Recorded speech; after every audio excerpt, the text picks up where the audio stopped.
దృష్టికి తెచ్చారు. మీకు ఒక విషయం ఏంటంటే నరసింహారావు గారు, నేను యువగలంకు పోకముందు మీరు చెప్పిన దాంతో నేను కూడా ఏకీభవించేవాడిని. డబ్బులు పంచుతున్నాడు, సంక్షేమం బాగా చేస్తున్నాడు అనేది నా మనసులో కూడా అభిప్రాయం ఉంది. ఎమ్మెల్యేలే కరప్షన్ ఎక్కువ చేస్తున్నారు, ఎమ్మెల్యేల మీద వ్యతిరేకత ఉంది, జగన్మోహన్ రెడ్డి గారి మీద ఏం లేదు, ఆయన పని ఆయన కరెక్ట్ గా చేస్తున్నాడు అనే ఫీలింగ్ నాకు కూడా ఉండేది. ఒక్కసారి ప్రజల్లోకి వెళ్ళిన తర్వాత ఎమ్మెల్యే గారి అరాచకం వాస్తవం, నా అభిప్రాయం correct.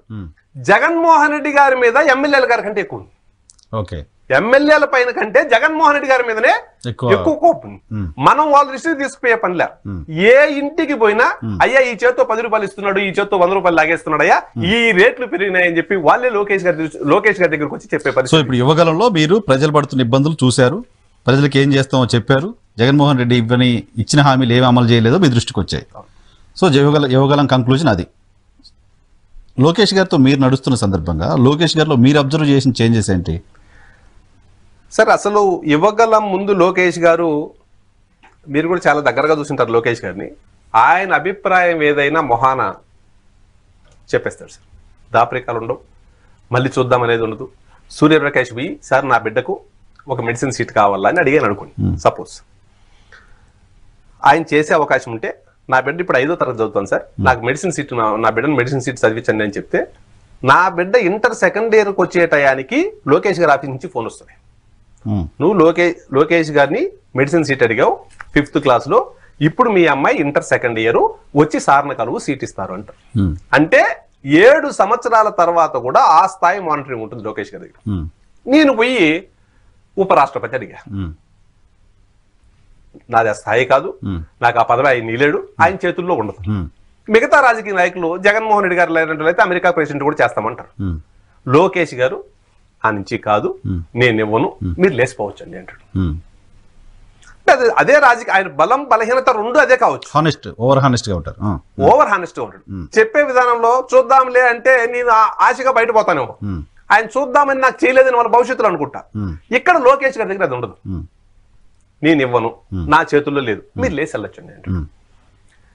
He behaves like officer అప్పుడు. అంతే. ఇప్పుడు పాదయాత్ర తర్వాత ప్రజల బాధలు చూసిన తర్వాత, ఎప్పుడు కూడా లోకేష్ గారు హైదరాబాద్ లో పుట్టి పెరిగారు, అమెరికాలో చదువుకున్నారు, అంత ఫీల్డ్ లో గ్రౌండ్ తెలియదు. పాదయాత్రలో ప్రజలు పడే ఇబ్బందులు చూసిన తర్వాత మాత్రం సబ్జెక్ట్ మీద చాలా పూర్తి స్థాయి అవగాహన వచ్చింది లోకేష్ గారు. రేపు ఏదైనా ఒక విధానపరమైన నిర్ణయం తీసుకోవాలనుకున్నప్పుడు తప్పకుండా ఈ ఫీల్డ్ చాలా ఉపయోగపడుతుంది. అదే విధంగా పాదయాత్రలో నడుస్తా ఏదో ముచ్చట్లు చెప్పడు ఆయన. చిత్తూరులో నడుస్తా అంటే సూర్యప్రకాష్ నీ స్థానిక నాయకుడు అనుకో, నన్ను పక్కన కూర్చోబెడతారు.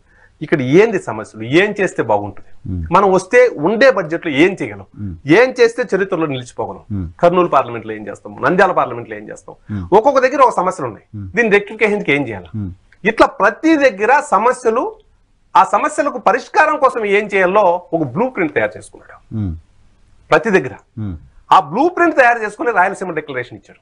చాలా మంది పాదయాత్రలు చేశారు, చంద్రబాబు నాయుడు గారు చేశారు, రాజశేఖర రెడ్డి గారు చేశారు, షర్మిల గారు చేశారు. కేవలం ఏ ప్రాంతంలో వచ్చి ఆ ప్రాంతంలో మాట్లాడేసి వెళ్ళేవాళ్ళు, దాని సమస్యల పరిష్కారం యూనివర్సల్ గా చెప్పారు. అంటే జనరల్ గా స్టేట్ లో మేము వస్తే ఏం చేస్తామని చెప్పారు తప్ప, లోకేష్ గారు రాయలసీమ డిక్లరేషన్ ఇస్తున్నా, ఇది ఈ జిల్లాకు చేస్తా, ఈ పార్లమెంట్ కి ఇచ్చేస్తా, ఒకవేళ నేను చేయకపోతే నేను పరదాలు కట్టుకుని జరగను, మీ దగ్గరకు వస్తాను, నా కాళ్ళ పట్టుకుని నువ్వు చెప్పావు కదరా అని చెప్పి నిలది. మొత్తం యూట్యూబ్ లింకులు ఉన్నాయి, ఆ వీడియో నాకు చూపించి నన్ను నిలది. ఇంతవరకు ఏ రాజకీయ నాయకుడు నేను చెప్పాడు అలా? నేను ఈ లింక్ రికార్డ్ చేసి పెట్టుకోండి, నేను ఈ మాట చెప్తున్నా, చేయకపోతే నన్ను నిలదీయండి, నేను పరదాలు కట్టుకొని మీ దగ్గర రాను. కాబట్టి ఈయనకు ఫీల్డ్ మీద అవగాహన వచ్చింది, ప్రజల సమస్యలు ఏదో తెలిసాయి, తప్పకుండా ఆ ప్రజా సమస్యల పరిష్కారానికి రేపు అధికారంలోకి వస్తే ఆయన కృషి చేస్తారు. ఎందుకంటే ఆయనే మాట చేయడం, నన్ను నిలదీయండి మీరు కాళ్ళ పట్టుకొని. కాబట్టి పాదయాత్ర ముందు లోకేష్ గారు థియరీ, పాదయాత్ర తర్వాత లోకేష్ గారు ప్రాక్టికల్. ఎంత ప్రాబ్లమ్స్ మనం ఎంత ప్రాబ్లం ఫేస్ అయినా వాళ్ళ ప్రాబ్లం సాల్వ్ చేయాల్సిందే దాంట్లోకి వచ్చాడు. ముందు థియరీ ఓన్లీ బుక్ చదువుకొని దాని ప్రకారం యాక్ట్ చేశారు. ఇప్పుడు ప్రాక్టికల్ మరో 20 సంవత్సరాల పాటు ఈ రాష్ట్ర రాజకీయాలను శాసిస్తాడు. ఆయన ఏదో ప్రత్యర్థులకు కూడా అర్థమైంది కాబట్టే పాదయాత్ర స్టార్ట్ చేయని 40 రోజుల తర్వాత ఆయన టార్గెట్ చేయడం స్టార్ట్ చేశారు. అప్పటి వరకు మేము మాట్లాడడం పాదయాత్ర గురించి అన్న వాళ్ళు కూడా పాదయాత్ర మీద టార్గెట్ చేసి మాట్లాడటం స్టార్ట్ చేశారు. పాదయాత్రలో ఆయన మాట్లాడుతున్న భాష పైన చాలా మందికి అభ్యంతరాలు ఉన్నాయి.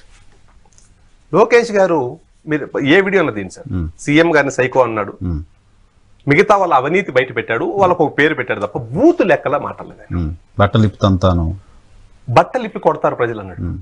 సార్ వైకాపా వాళ్ళ బూతులు లోకేష్ గారికి బట్టలు ఇప్పి కొడతాం, ఆ బాధ్యత నేనే తీసుకుంటా అంటున్నాడు. 100% తీసుకోకపోతే లోకేష్ గారిని క్యాడర్ నెంబర్ సార్. క్యాడర్ ఇప్పుడు సార్ నేను అది ఆన్ రికార్డ్ చెప్పాలన్నా చెప్పకూడదు. చంద్రబాబు నాయుడు గారు మళ్ళీ అధికారంలోకి వస్తే అభివృద్ధి, ఆయనకి రాష్ట్రం అభివృద్ధి, ఆ ధ్యాస ధ్యాస ధ్యాస ధ్యాస మా క్యాడర్ లో ఫీలింగ్ చెప్తున్నాను సార్. ఆయన ఎంతసేపు అధికారంలోకి వస్తే ఈ రాష్ట్ర అభివృద్ధి తెలియదు ఆయనకు, ఆయన ఎప్పుడు అభివృద్ధి మీదనే ఉంటాడు. అయితే ఇప్పుడు క్యాడర్ నమ్ముతుంది చంద్రబాబు నాయుడు గారు అభివృద్ధి చేసినా మమ్మల్ని ఇబ్బంది పెట్టిన ఆఫీసర్లు వైకాపా వాళ్ళు కలర్ సినిమా లోకేష్ గారు చూపిస్తారు, లోకేష్ గారు మిమ్మల్ని వదలరు అని ఒక భరోసా క్యాడర్కి వచ్చింది. ఈరోజు 100% లోకేష్ గారు ఈరోజు లోకేష్ గారిని క్యాడర్ ఆ స్థాయిలో నమ్ముతున్నారు. ఆ నమ్మకాన్ని లోకేష్ గారు నిలబెట్టుకుంటారు. అందరినీ కాదు, రాజకీయ కక్ష సాధింపులు లోకేష్ గారికి తెలియవు. రాజకీయాల్లో కక్ష సాధింపు అంటే చంపడం ఒకటే కాదు, వాడు చేసిన తప్పుకు శిక్ష అనుభవించాడుగా తప్పకుండా లోకేష్ గారు చేస్తారు. కరెక్టే. ఇప్పుడు ఇంత కాన్ఫిడెన్స్ నారా లోకేష్ గారు క్యాడర్లో ఇచ్చినప్పుడు, ఇన్ని సమస్యలు ఉన్నప్పుడు, ఇంత ప్రజా వ్యతిరేక పాలన వైఎస్ఆర్ కాంగ్రెస్ పార్టీ చేస్తున్నప్పుడు మళ్ళీ మీకు పొత్తులు ఎందుకు? ఒకటి సార్, 2 మన లక్ష్యం ఒకటి, తెలుగుదేశం పార్టీ లక్ష్యమైనా జనసేన పార్టీ లక్ష్యమైనా ఓటు చీలకూడదు, జగన్మోహన్ రెడ్డిని గద్దించాలి. గెలవటం తెలుగుదేశం పార్టీ ఒకటైనా మేము గెలుస్తాం, గెలవటం సమస్య కాదు. ఇక్కడ జగన్మోహన్ రెడ్డిని ఆంధ్రప్రదేశ్ రాజకీయ చిత్రపటంలో లేకుండా గెలవాలా. ఆయన రాజకీయ చిత్రపటంలో ఉంటే పెట్టుబడులు ఎవరు పెట్టరు సార్. మళ్ళీ 5 ఏళ్ల తర్వాత ఆయన వస్తే అనే క్వశ్చన్ మార్క్ ఉండకూడదు. ఇంకా శాశ్వతంగా అరుంధతి సినిమాలో విలన్ ని ఏ విధంగా, పశుపతిని ఏ విధంగా అయితే రాజకీయ జీవ సమాధి చేస్తారో ఆ విధంగా వైఎస్ఆర్ కాంగ్రెస్ పార్టీని రాజకీయ సమాధి చేస్తేనే ఈ రాష్ట్రం బాగుపడుతుంది.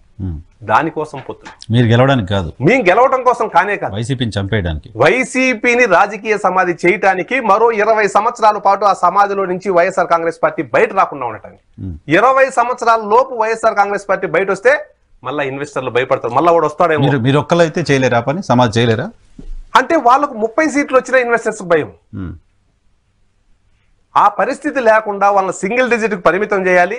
ఇంకా ఈ సమాధిలో నుంచి ఈయన బయట రాలేడు అనే అట్మాస్ఫియర్ ఉంటేనే ఆంధ్రప్రదేశ్ బాగుపడుతుంది. కానీ తెలుగుదేశం పార్టీ గెలుస్తామని నమ్మకం లేదు, అందుకోసమే పవన్ కళ్యాణ్ తెచ్చుకుంది, ప్రశాంత్ కిషోర్ తెచ్చుకుంది, బీజేపీ కావాలంటుంది, షర్మిల వస్తుందని చెప్తుంది, ఇవన్నీ మాట్లాడుతున్నారు కదా సార్.